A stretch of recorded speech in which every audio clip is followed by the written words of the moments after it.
여러분들이 찬미를 부르실 때 어떤 생각을 하십니까? 그 찬미의 가사를 지은 분들이 그냥 시를 잘 썼을까요? 적어도 찬미는 시를 써서 곡조를 붙인 게 아니라고 생각합니다. 이 노래는 다 진실이라 그러잖아요. 이야기에는 거짓말이 묻어오지만 노래에는 그게 진실이 있다 그러잖아요. 이 찬양을 여러분들이 하실 때에 그 작사를 하신 분들이 어떤 마음에서 이런 글을 쓸 수 있었을까? 그런 한번 생각해 보시면 좋을 것 같고요. 저는 그 찬미를 부를 때마다 그 내용을 가만히 묵상을 해보면 이분이 진정으로 예수님을 만나는 그 사랑의 경험, 구원의 경험을 하지 않았더라면, 그 거듭나는 하나님의 사랑을 만나지 못했더라면 이런 가사를 쓸 수가 없겠구나 하는 것을 저는 느끼게 됩니다. 왜 그러냐면 그냥 시를 만들어내는 사람들처럼 어떤 생각으로 이렇게 글을 써나가는 게 아니고 그 글 속에는 그 깊은 진리가 있습니다. 하나님에 대한 찬양이 있고요. 그래서 저는 이 노래를 가만히 불러보면 이분들은 예수님을 안 사람들이 노래를 지었구나 그런 생각을 하면서 많이 공감을 하잖아, 그죠? 제가 예수님을 만나는 경험, 예수님이 나의 죄를 가지고 내 대신 죽으신 게 십자가다. 내 대신, 죄는 죽음을 가져오는 것인데 내가 죽을 죽음을 예수님이 오셔서 대신 죽으셨다. 그리고 나에게는 그 사실을 네가 믿으면 산다. 그 믿음으로 살아라. 이게 온 성경의 복음 아닙니까? 그죠? 이 사실이, 이 부인할 수 없는 이 확실한 사실이 그 내 가슴에 와서 만나지지 않으니까요. 그냥 예수님 얘기만 하고 살더라고. 예수님에 관한 얘기, 예수님은 이런 분이야, 십자가는 이런 거야, 이런 얘기만 하고 살다가 내가 죽어야 할 그 자리에 예수님이 대신 죽으셨기 때문에 우리 죄인들은, 그 사실을 믿는 죄인들은 구원을 받고 영생을 하게 돼 있구나. 그래서 제가 그때에 구원에 대한 확신이 딱 왔어요. 구원을 내가 믿음으로 받는 것이구나. 그 믿음으로 구원을 제가 딱 붙잡았을 때 제 마음에 천국이 임하는 경험. 이 세상 것들이 다 무가치해지고 그 예수님이 나에게 가장 소중한 분으로, 그 예수님이 나에게 천국을 가져다 주신 분, 하늘을 나에게 주신 분, 하늘을 나에게 주시려고 사망을 그분이 대신 가져가셨구나.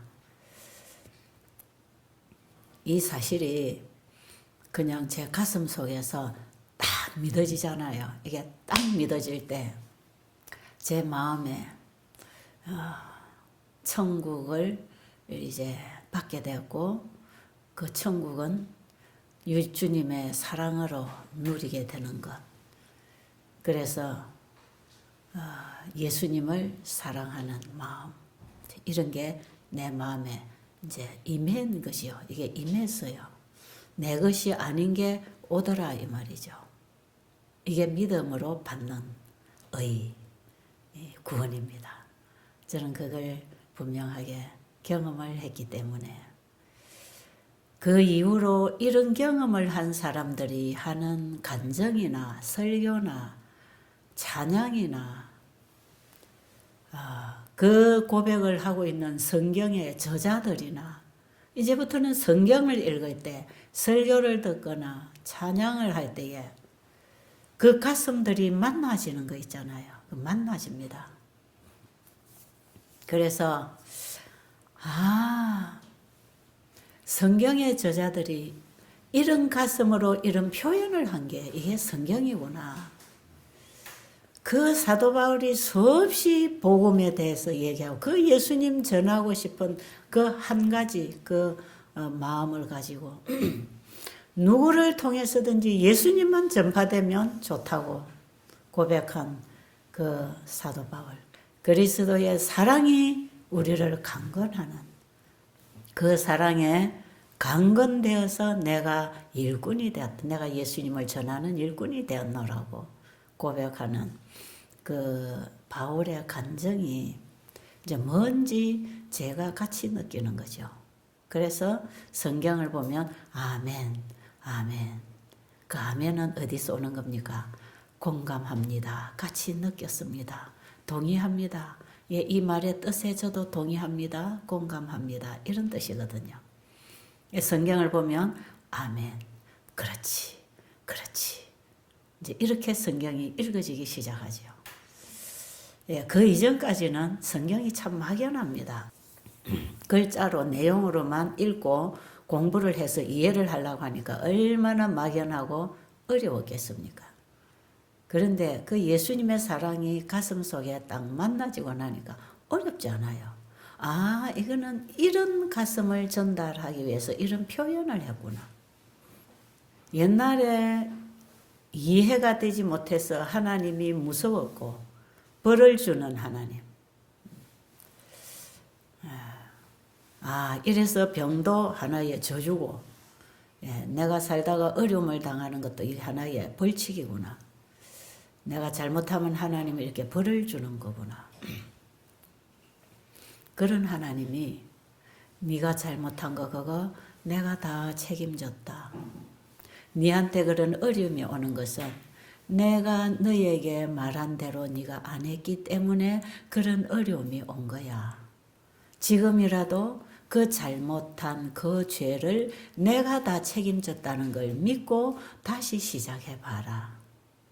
그러면 회복할 수 있다. 이런 겁니다. 이런 거. 여러분 시편 107편 10절부터 좀 읽어 주실래요? 우리 문 선생님 한번 큰 소리로 읽어 보세요. 시편 107편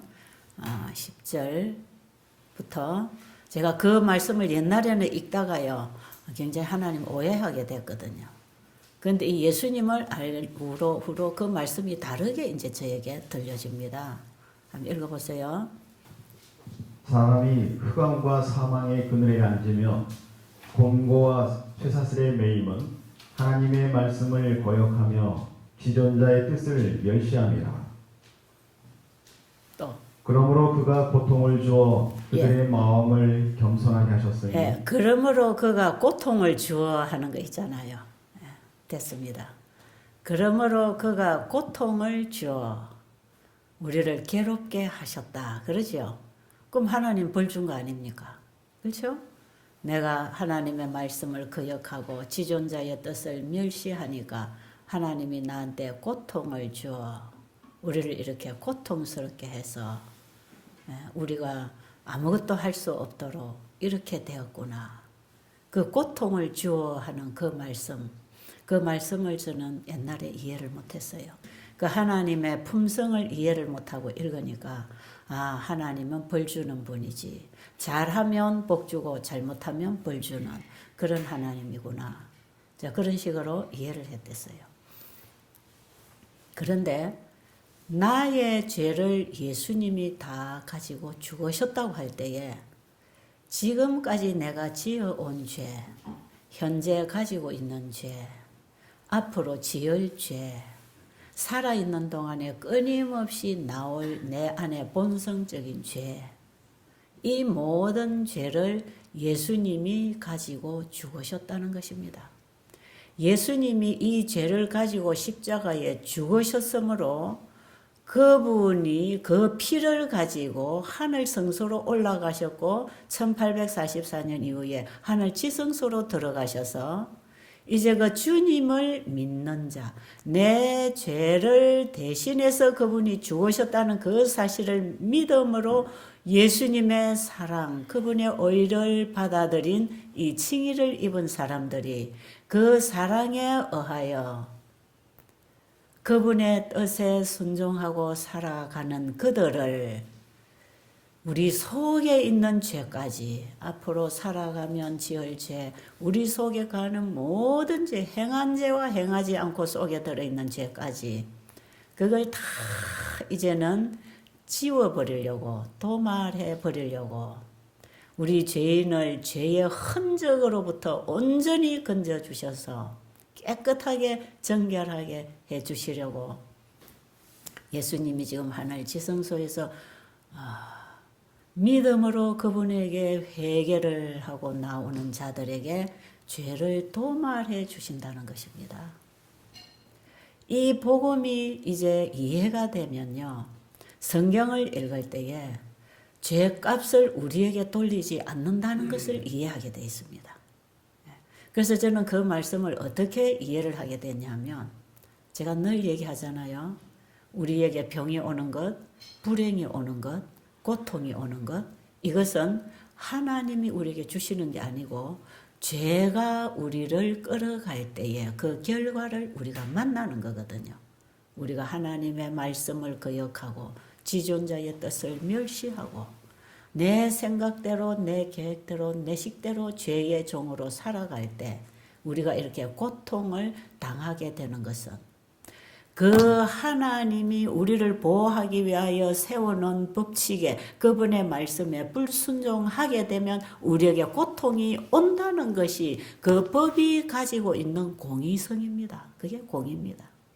법은 법대로 반드시 결과를 가져오게 돼 있고 따라야 되고 우리는 그 처벌을 받아야 되는 이 하나님의 법이 가지고 있는 성질입니다. 이 공의성입니다. 그렇기 때문에 우리가 하나님의 법을 벗어났을 때 건강 법칙도 하나님이 세우신 법칙이기 때문에 우리 몸을 지키는 건강 법칙을 범했을 때 병이 오는 것도 마찬가지.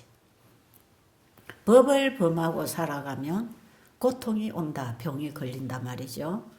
그런데 우리가 더 죽음에까지 가지 않도록 우리가 불법을 행하고 사는 동안에 고통이 오는 것은 더 이상 가지 못하도록 그 자리에서 굴복하고 하나님께 돌아올 수 있도록 우리에게 기회를 주시는 것이라. 우리를 부르시는 하나님의 음성이라. 그래서 그에게 고통을 주어 하는 것은 법이 가지고 있는 공의가 고통을 가져오게 하는 것이지만 그 고통을 당하고 있는 우리가 그걸 회개하고 하나님께 돌아오도록 하나님께서는 끊임없이 성령을 통해서 역사하십니다. 그래서 그 고통을 주어 하는 것은 우리를 그 고통으로부터 불법으로 불순종으로부터 멸망으로 가는 길로부터 우리를 구원해 주시려고 하나님이 보내시는 복음이다 이 말이에요. 하나님의 은혜의 선물입니다. 그것도. 그래서 우리가 건강법칙을 범하고 살아가면서 병이 왔는 것은 하나님의 저주가 아니고 하나님이 우리를 다시 거기서부터 구원해 주시려고 부르시는 복음의 초청이다 이 말이에요. 거기서라도 우리가 자기를 포기하고 하나님께 도움을 구하면 하나님께서 우리에게 또다시 말씀으로 가르치셔서 이끌어 가십니다. 그래서 우리가 범죄하고 그냥 사망의 길로 가다가 죽어야 되는데 우리의 죽음을 이미 예수님이 미리 다 죽으시고 다 용서해 놓으시고 우리에게 보내는 초청은 내가 네 대신 죽었지 않느냐. 그러니까 너는 네 모든 죄를 나에게다 갖다 맡기라. 그게 회개입니다. 네 모든 네가 가지고 있으면 고통스러운 그거 나에게다 다 갖다 주고 너는 내가 주는 구원 그 용서를 받아들이라.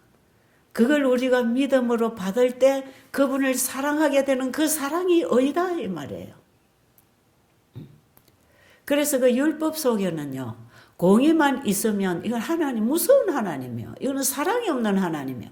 그러나 그 율법 속에는 공의와 자비가 함께 공존한다는 거예요. 자비는 뭐고 공의는 뭡니까?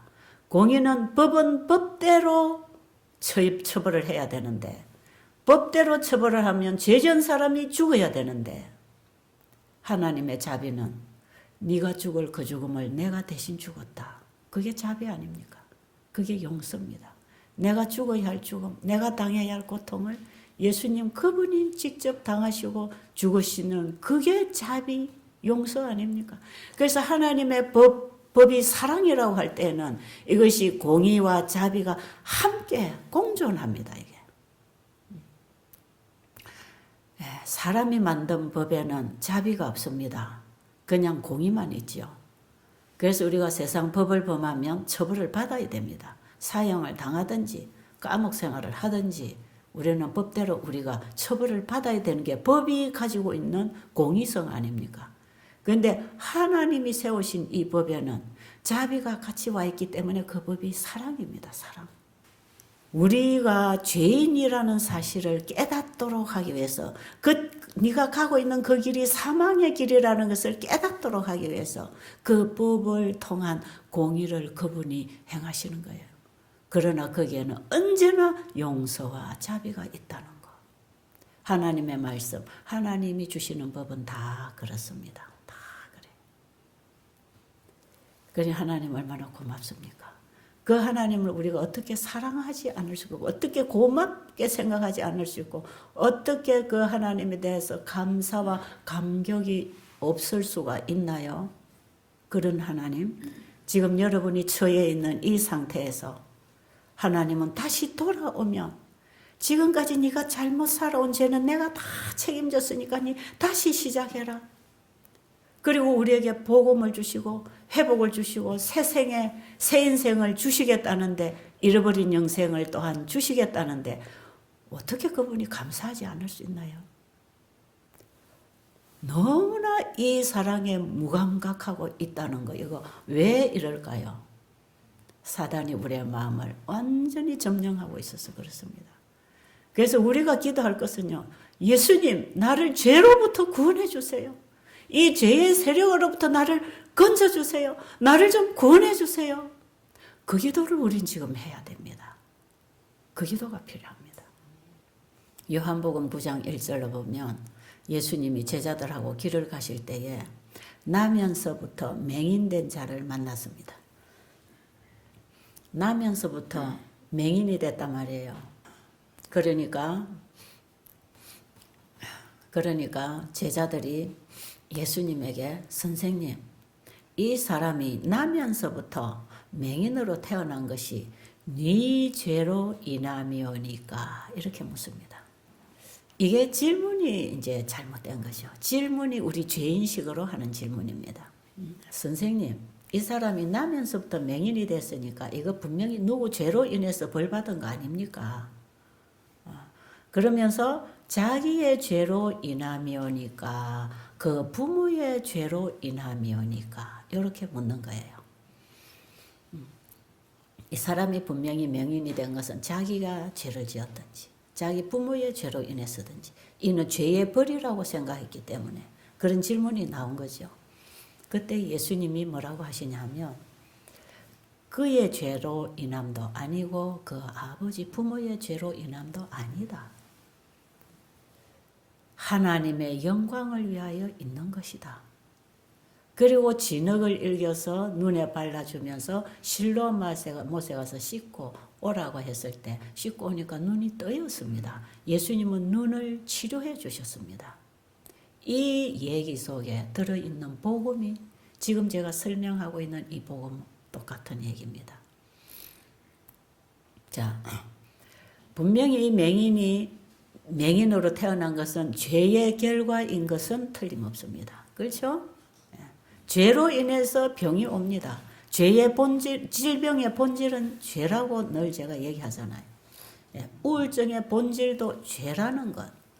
우리의 불행의 본질도 죄라는 것. 죄가 만들어낸 결과라고 제가 늘 얘기하잖아요. 그러면 나면서부터 맹인이 됐다는 이것처럼 불행이 어디 있습니까?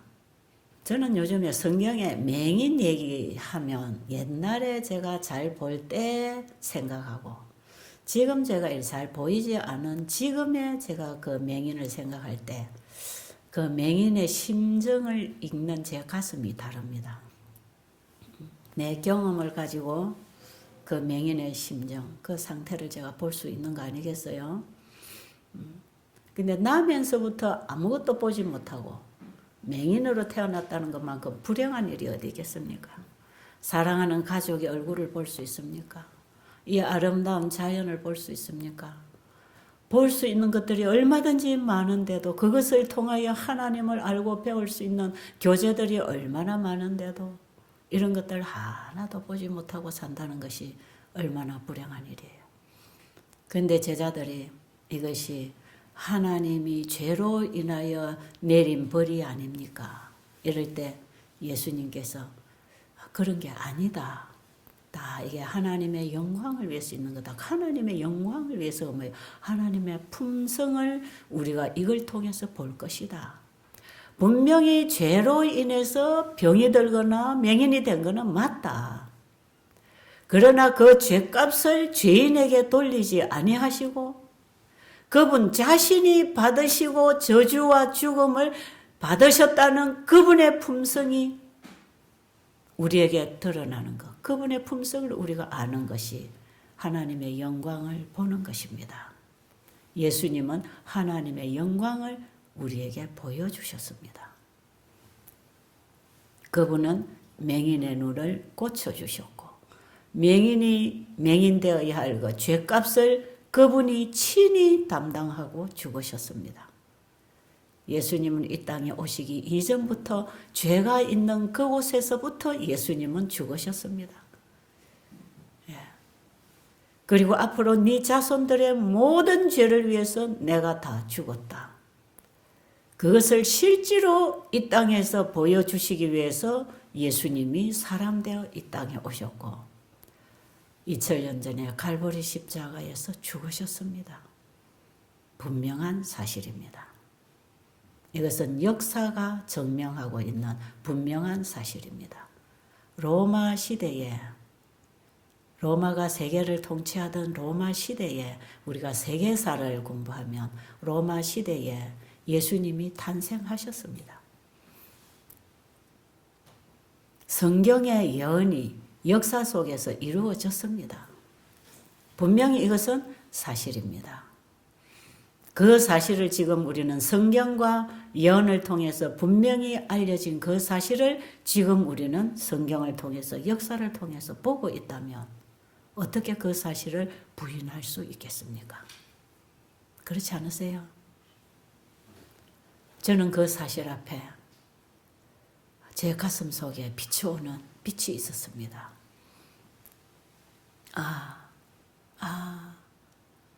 예수님의 죽음은 바로 나의 죽음, 나의 저주, 나의 것을 그분이 가지고 가셨구나. 그리고 나에게 구원을 주셨구나. 이 큰 사랑, 이것을 제가 가슴으로 느낄 수는 있었지만 입으로 표현할 수는 없었습니다. 여러분 성서의학 책의 맨 뒤에 보면 제 감정이 적혀 있잖아요. 저는 그 사랑을 만나는 거기서부터 제 생각이 바뀌었고 제 인생이 바뀌었고 제 언어가 달라졌습니다. 말의 주제가 달라졌습니다. 대화의 주제가 세상 것이 아니었습니다. 그 이전까지는 세상 것들로 제 대화의 주제가 다 이어졌습니다. 제 직업에 따라서 제가 하고 있는 일에 대해서 이걸 PR하고 선전하고 그런 거에 제가 많이 대화를 끌어갔습니다. 그런데 그 예수님을 제가 가슴에서 만난 이후로 제 대화의 주제는 예수님이었습니다. 그 예수님을 얘기하고 예수님의 얘기를 듣는 그 말이 가장 재미있고 그게 기대되고 그래서 교회 가서 목사님이 예수님에 대해서 설교하면 제가 정신이 바짝 들죠. 저분은 예수님을 어떻게 또 얘기하시나. 배우고 싶고 더 알고 싶고 성경을 펴고 읽을 때 그 예수님에 대해서 어떻게 얘기하시나에 관심이 있으니까. 시대 소망을 읽으면서 예수님이 이런 분이구나 이런 분이구나. 치료봉사라는 책을 읽으면서 예수님을 이렇게 사셨고 우리에게 이렇게 살아라고 하는구나. 그래서 제가 치료봉사라고 하는 책 한 권을 완전히 다 씹어 먹으면서 읽으면서 참된 의료 선교사 예수 그리스도 1장에 나오는 제목입니다. 제가 그 말씀을 읽으면서 전장에 그 책에 있는 글자 하나도 안 빼고 다 씹어 먹으면서 가슴으로 읽고 나니까요. 그것이 입으로 나오고 몸으로 나오고 삶으로 나오니까요. 제가 이 의료 선교 사업을 하게 된 것입니다. 저에게는 저 개인에 있어서는 놀라운 하나님의 역사입니다. 예. 그 일이 오늘날 베델 수양원을 이렇게 30여 년간 해 나올 수 있는 이 베델 수양원에 설 수 있는 기초가 거기서 시작이 된 거예요. 저는 그 하나님 분명히 제 가슴 속에 모셨고요. 그분을 사랑하게 됐고요. 그분을 사랑하면 그분이 말씀하신 대로 순종이 되어지는 것입니다. 예. 그래서 제가 그때 가장 많이 불렀던 노래가 뭐냐면요. 사랑하는 예수님을 따라가고 싶으니 인도하여 주옵소서 어디든지 가리라 날 위하여 보배 피를 흘려주셨사오니 모두 주를 버리어도 나는 따르오리라. 여러분 이 노래가 어떻게 그냥 지어졌겠습니까? 저는 이 노래를 부르는 거 아닙니까? 근데 이 노래 속에 내 가슴이 다 묻어 나오는 거 아니겠어요? 이 찬양곡을 작사하신 분들이 그냥 지은 노래가 아니라는 것입니다. 예. 모두 주를 버려도 나는 끝까지 주님을 따르겠습니다. 그 고백이, 그 반응이 그분의 사랑을 만날 때 일어나는 거죠. 그래서 믿음은 그분이 주시는 선물이라는 것입니다. 그 사랑이 내 가슴에 들어오면 그분을 믿게 되고 따르게 되고 순종하게 되고 그분의 뜻을 따르게 돼 있단 말이에요. 이런 복음을 성경에서 말하고 있는데 저는 자꾸 뭔가를 행해야 되고 지켜야 되고 선을 베풀어야 되고 이렇게 해라 저렇게 하지 마라 하니까 성경에 행하라고 하는 지키라고 하는 이런 말씀들이 얼마나 저에게는 불가능했고 이것이 얼마나 부담스러웠고 그래서 율법을 인간이 어떻게 지키냐고 늘 반항했고 이것은 불가능이라고 생각했던 그것을 가능하게 해주시는 분 그분은 내 속에 임하신 예수 그리스도였다 이 말이에요. 그 예수님을 우리가 좀 연구하고 알려고 하고 찾으려고 하고 만나려고 하는 간절한 심령이 있다면 그분이 우리에게 만나 주실 것입니다. 여러분 정말 원하세요? 네, 그분을 만나고 그분 안에서 지금까지 살아왔지만 끊임없이 내 속에 거하는 이 죄 때문에 늘 이 나 안에 어떤 죄가 또 기어 올라오는 것, 이 인간의 본성 속에 있는 이 죄가 죽을 때까지 이게 올라온다고 하는 거 아니겠어요? 이 육의 본성이 완전히 죽으려면 우리가 무덤에 들어가서 다시 예수의 새 생명으로 부활해서 우리가 새 몸을 입고 일어나야 신령한 몸을 입고 일어나야 이게 끝난다는 것입니다.